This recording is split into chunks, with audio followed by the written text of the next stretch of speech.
Spoken English സീരീസിന്റെ മറ്റൊരു എപ്പിസോഡിലേക്ക് സ്വാഗതം. എൻ്റെ പേര് ജസ്റ്റിൻ തോമസ്. ഇന്ന് നമ്മൾ പഠിക്കാൻ പോകുന്നത് നിത്യജീവിതത്തിലെ ചില പ്രവൃത്തികളെ പറ്റിയാണ്. ആദ്യമായിട്ട് നമുക്ക് നോക്കാം സ്ക്യൂസ്. സ്ക്യൂസ് എന്ന് പറഞ്ഞാൽ നമ്മൾ രാവിലെ എല്ലാ ദിവസവും പല്ല് തേക്കാറുണ്ട്. അന്നേരം ആ പേസ്റ്റ് ഞെക്കി എടുക്കുകയാണ് ചെയ്യുന്നത്. നിങ്ങളുടെയൊക്കെ പേസ്റ്റ് തീർന്നു പോയെന്നും കണ്ടെങ്കിൽ നിങ്ങൾക്കറിയാം എങ്ങനെയാണെന്നുള്ളത്.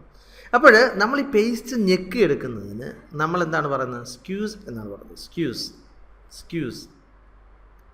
ഇനി മറ്റൊന്നാണ് സ്ക്വാഷ്.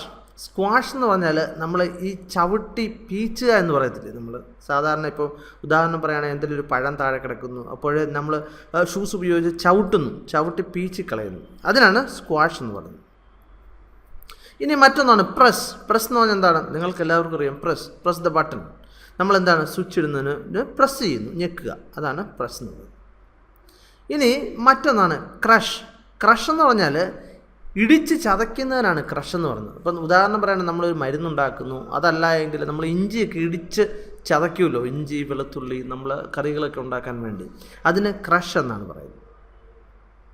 ഇനി മറ്റൊന്നാണ് ക്രംബിൾ എന്ന് പറഞ്ഞാൽ ചുളുക്കുക എന്നുള്ളതാണ്. നമ്മൾ ചുരുട്ടി കൂട്ടുന്നതിനും ക്രംബിൾ എന്ന് പറയും. ഇപ്പോൾ നമ്മൾ ഷർട്ടൊക്കെ ചുളുങ്ങിയിരിക്കുന്നതിന് ക്രംബിൾ എന്ന് പറയാം.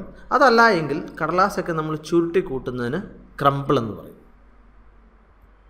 മറ്റൊന്നാണ് റിങ് എന്ന് പറഞ്ഞാൽ നമ്മളിവിടെ W പ്രൊനൗൺസ് ചെയ്യത്തില്ല, അത് പ്രത്യേകം ശ്രദ്ധിക്കുക. റിങ് എന്ന് പറഞ്ഞാൽ പിഴിയുക എന്നാണ് അതിൻ്റെ അർത്ഥം.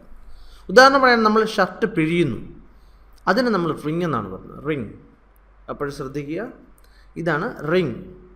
WRING. പക്ഷെ നമ്മൾ പ്രൊനൗൺസ് ചെയ്യുന്നത് എപ്പോഴും RING എന്നുള്ളതാണ്.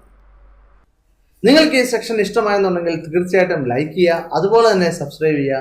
മറ്റു വീഡിയോയുമായിട്ട് വീണ്ടും കാണാം. Thank you very much for watching and God bless you.